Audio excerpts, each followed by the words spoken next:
आता आपल्या आवडत्या मालिकेचे संपूर्ण भाग मालिका प्रसारित झाल्यानंतर लगेचच पाहू शकता फक्त सन नेक्स्ट वर. भारतातील प्रेक्षकांसाठी मोफत सेवा. सॉरी मॅडम, मला तसं नव्हतं म्हणायचं. Extremely sorry. पण मॅडम, समोरच्याच्या मनात काही काळं वैरं असेल तर त्याला स्वानंदी तरी काय करणार? ती पडली साधी भोळी. तिला असं वाटतं आपल्यासारखं सगळं जग आहे साधं भोळं. असं नसतं ना मॅडम. तुला असं म्हणायचंय की सुजितच्या मनात स्वानंदी बद्दल काही वाईट नाही? म्हणजे खरं सांगायचं तर सुजित स्वानंदीच्या प्रेमात होता आणि स्वानंदीने सुजितला नकार दिला. त्यामुळे सुजित स्वतःचं मानसिक संतुलन हरवून बसला. आता नाही म्हणजे अगदीच टेन्शन घेण्यासारखं नाहीये. सुजित बाबत जे काही घडलंय ते स्वानंदीला माहिती आहे. ती सावध असेलच. पण मॅडम, म्हणजे आम्ही दोघेही प्रयत्न करतोय सुजितला पहिल्यासारखं करण्यासाठी. पण आता ते दोघं एकटे आहेत. काही विचित्र घडलं तर म्हणून अस्वस्थ. नाही, असं काही होणार नाही. स्वानंदीने आधीच इतकं सगळं सहन केलंय ना. आता परत नको रे. म्हणे आपल्याला तिला वाचवायला हवं रे. हो, मी मगाचपासून त्यांना फोन लावतोय पण फोन उचलत नाही. आता थांबा, तुमच्या समोर लावतो.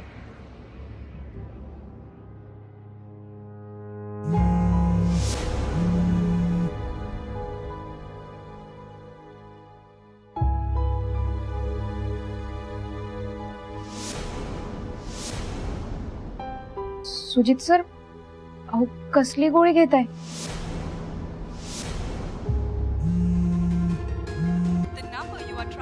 उचलतच नाहीये.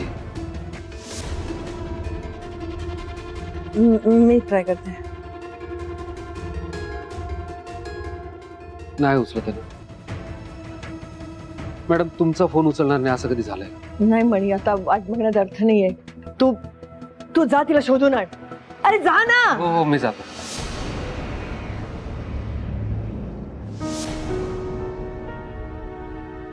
स्वानंदी, या प्रश्नाचं उत्तर देणं तसं माझ्यासाठी कठीण आहे. म्हणजे स्वानंदी, आता आपण चांगले मित्र आहोत तर मोकळेपणानं सांगायला हवं ना. मी खरं तर अर्थातच सुजित सर. स्वानंदी, तू मला तुझा चांगला मित्र समजतेस, कारण आता मी तुला जे काही सांगणार आहे ते फक्त आणि फक्त माझ्या चांगल्या मित्रांनाच ठाऊक असावं असं मला वाटतंय. कारण मी कोणालाच सांगितलं नाहीये. सुजित सर, मी आधी पण तुम्हाला चांगला मित्र समजत होते आणि आत्ताही समजते. स्वानंदी, मी माझ्या मनातलं खोलवर दडलेलं सत्य तुला सांगणार आहे आता. प्लीज कोणाला सांगू नकोस, प्लीज. अहो, मी नाही सांगणार कुणाला. हवं तर असं समजा की ह्या कानानं ऐकलं आणि ओठांवर बंद झालं. खरंच. अहो, पण काय झालंय नेमकं? ओके स्वानंदी, माझ्या मनावर परिणाम झाला होता.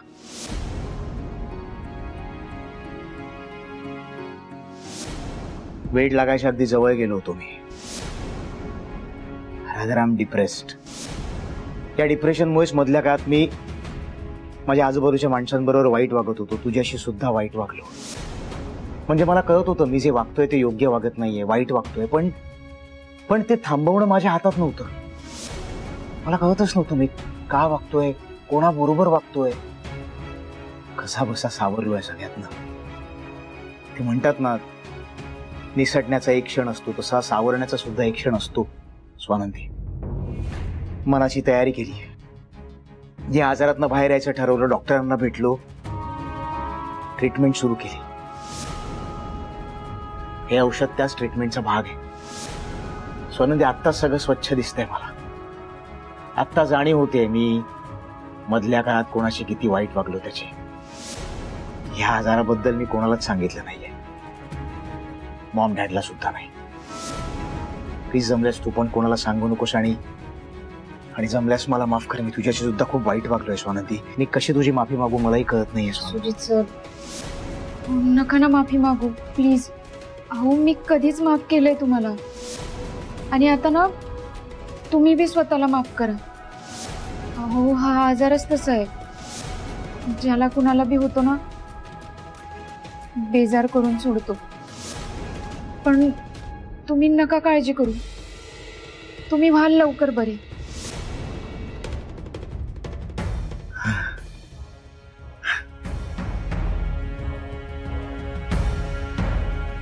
Thank you Swanandi, thank you.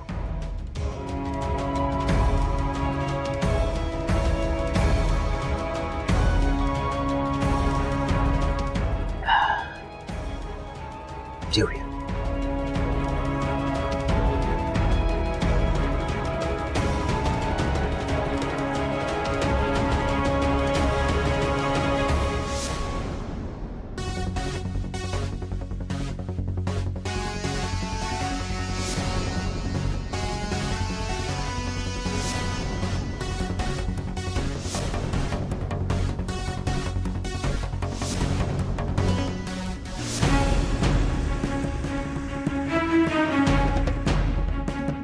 अहो साहेब जरा सावकाश. अहो माझी नाही कंपनीची गाडी आहे. अहो आम्हाला असं अलाउड पण नाही रेंटची गाडी कस्टमरला चालवायला द्यायला. अहो गाडीला काय झालं तर? डोंट वरी, गाडीला काही होणार नाही. गाडी झालं तर पैसे भरून देईल मी, डोंट वरी. माणसाच्या जीवापेक्षा गाडी महत्वाची नाही. हो जरा साहेब सावकाश.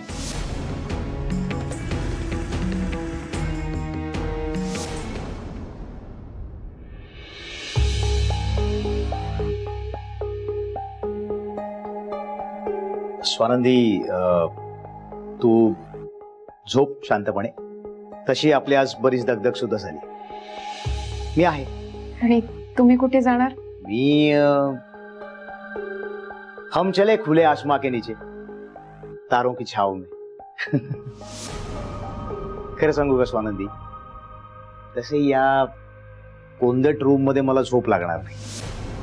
आज मौका भी है, दस्तूर भी है. म्हटलं जाऊया बाहेर, मस्त मोकळ्या आभाळाखाली झोपूया तारे बघ. ठीक आहे, झोप तू. तुला काही लागलं तर मला फोन कर, मी आहेच. Good night. Good night.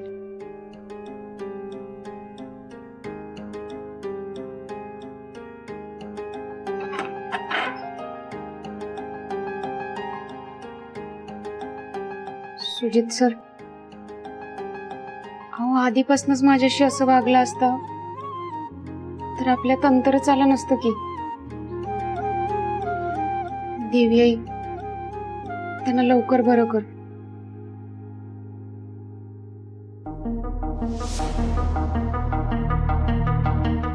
मणी सरांचं मिस कॉल.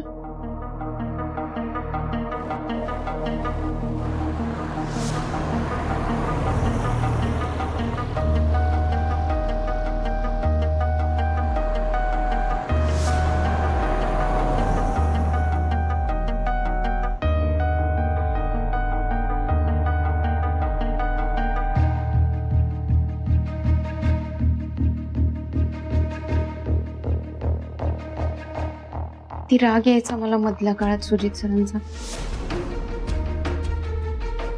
असं वाटायचं हे माझ्याशी असं का वागत असतील. पण त्यांच्या तब्येतीचं कळल्यापासून रागच निवळला माझा. प्रयत्नही करतायत ते. आजच बघायचं झालं तर त्यांच्या घरी किती महागड्या गादीवर झोपत असतील ते,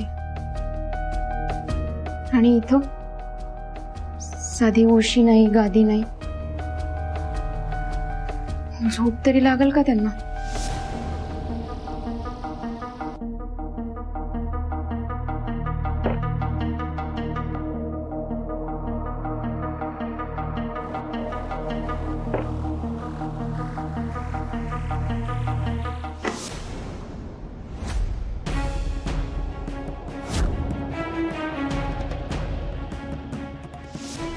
ची गाडी.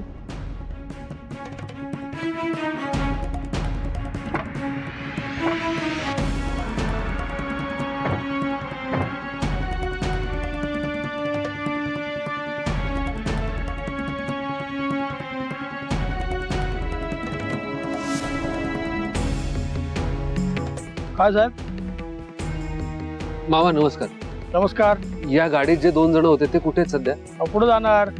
अख्ख्या गावात एकच लॉज आहे, तिकडेच गेलेत. मला लॉजचा पत्ता कळेल? हा, इकडनं सरळ जाऊन उजव्या हाताला समोरच लॉज आहे. बर ठीक आहे, चल.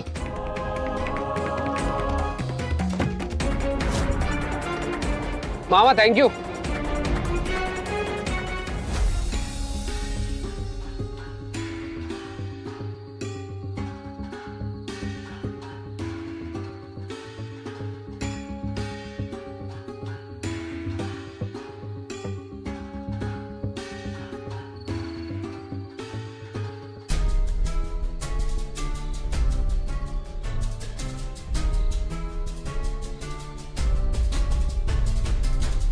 सुजित सर,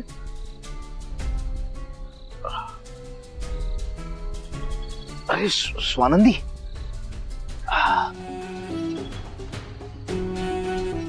अहो तुम्ही हे पांघरून न घेताच बाहेर आले होते, तेच द्यायला आले होते. हे घेऊन झोपा. आणि मी झोप मोडली ना तुमची, सॉरी. झोपा तुम्ही. Good night. स्वानंदी,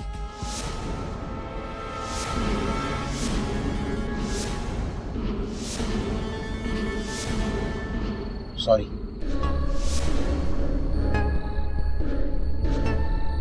थँक्यू, खरंच थँक्यू. स्वानंदी, तुझ्यासारखी मैत्रीण माझ्या आयुष्यात आहे ही माझ्यासाठी खरंच खूप मोठी भाग्याची गोष्ट आहे. म्हणजे बघ ना, मी तुझ्या बरोबर जे काही वागलोय ते सगळं बाजूला ठेवून माझी इतकी काळजी, इतकी माया करायला खरंच खूप मोठं मन लागतं स्वानंदी. थँक्यू स्वानंदी. मी खरंच खूप घाबरलो होतो का. मला असं वाटत होतं की माझ्या आयुष्यातली माझी माणसं माझ्या आयुष्यातनं निघून चालली आहेत. कोणीच नाही आता माझ्या आयुष्यात.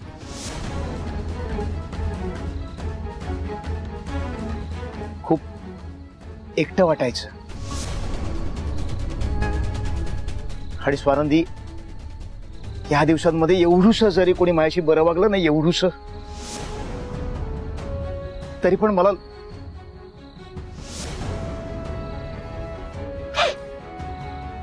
मला लगेच भरून येत आहे. सॉरी.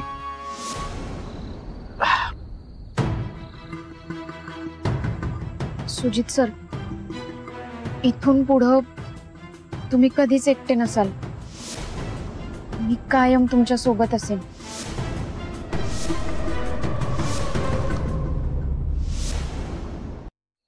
आयुष्यातला कठीण काळ मी खूप जवळनं पाहिलाय. एकटेपणा काय असतो हे मला विचारा की. आणि अशी वेळ कधीच कुणावर येऊ नये. तुमच्यावर तर नाहीच नाही. एक मैत्रीण म्हणून मी कायम तुमच्या सोबत असेन. ते काय म्हणता तुम्ही? फ्रेंड्स.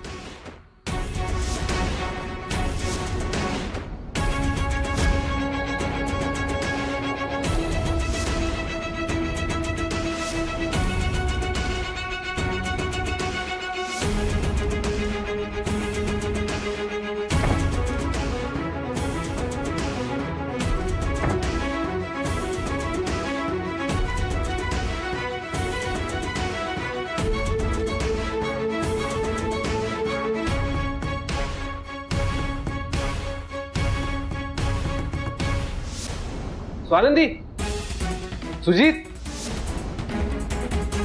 मणी सर,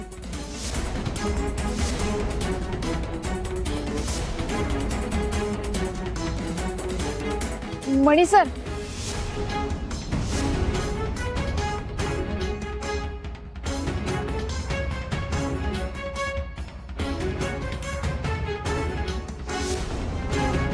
थँक गॉड तुम्ही दोघंही ठीक आहात. नक्की ओके आहात ना तुम्ही?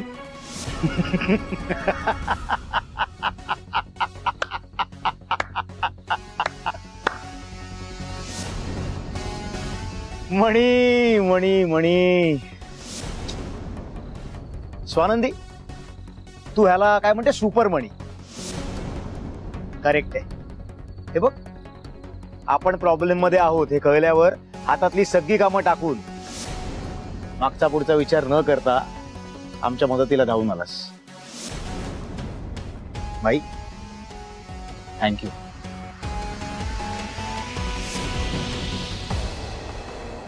मणी सर, अहो पण तुम्ही कशाला एवढं टेन्शन घेतलं? कशाला एवढी दगदग करत इथपर्यंत आलात? अहो मी म्हटलेलं ना तुम्हाला, आम्ही सुखरूप आहोत, येतो सकाळपर्यंत. अहो आणि काळजी करायचं काही बी कारण नव्हतं की, सुजित सर होते की सोबत.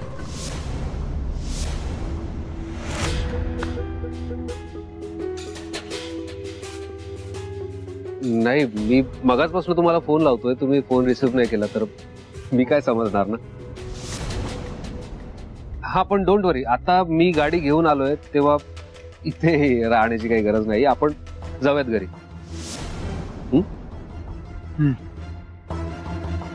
चला.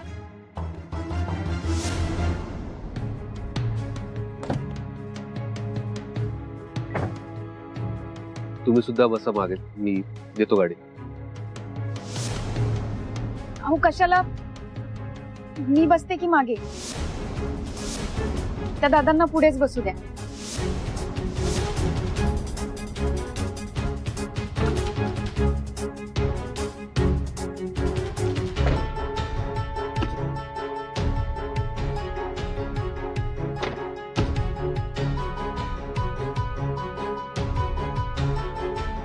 मणी, आपली इथली गॅरेज मधली गाडी पिकअप करावी लागेल.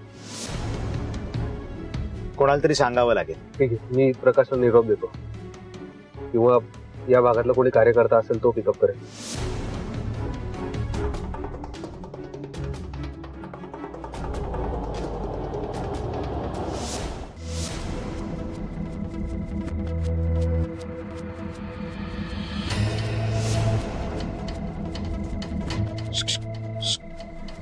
ए कार्तिके, इकडे ना.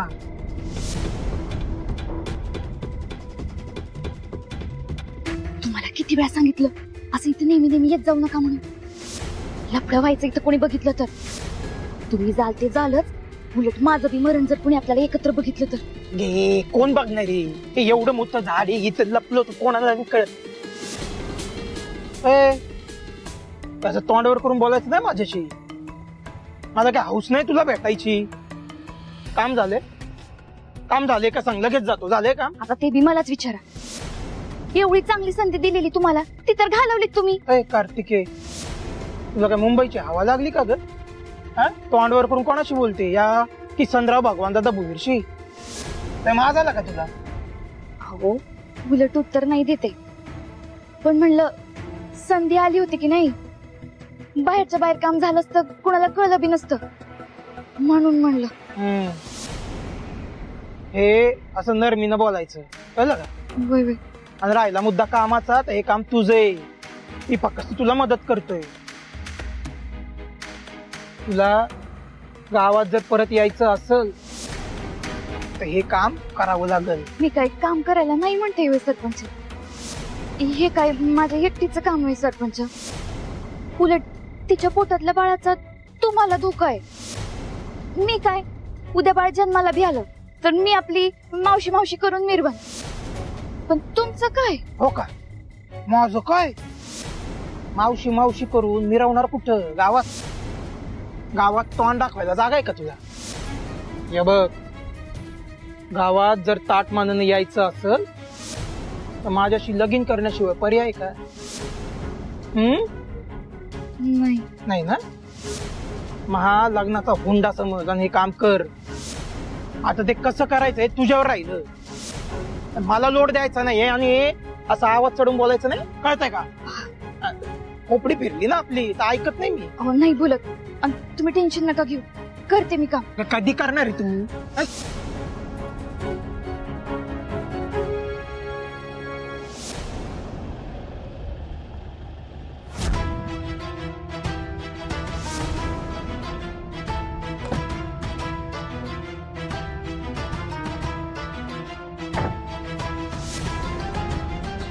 स्वानंदी तू ठीक आहेस ना? काही झालं नाही ना तुला? अगं किती काळजी वाटत होती मला तुझी. तायडे अगं मी ठीक आहे की, पण तू का अशी घामाघूम झालीये आणि एवढ्या रात्री इथं काय करत होती? अगं तुमचीच वाट बघत होते. उन्हाळा केवढा आहे, घामाच्या धारा वाहतात नुसतं. पण तुला काही त्रास नाही ना झाला? एवढ्या टळटळीत उन्हात बाहेर राहिलीस ग. तायडे अगं आम्ही खरंच ठीक होतो आणि मी निरोप दिला होता की. कशाला जागत बसलीस? कशाला काळजी करायची एवढी? आता निरोप दिला म्हणून बिनगुर राहायचं वय? हा, आणि ते बी तू अशा अवस्थेत तायडे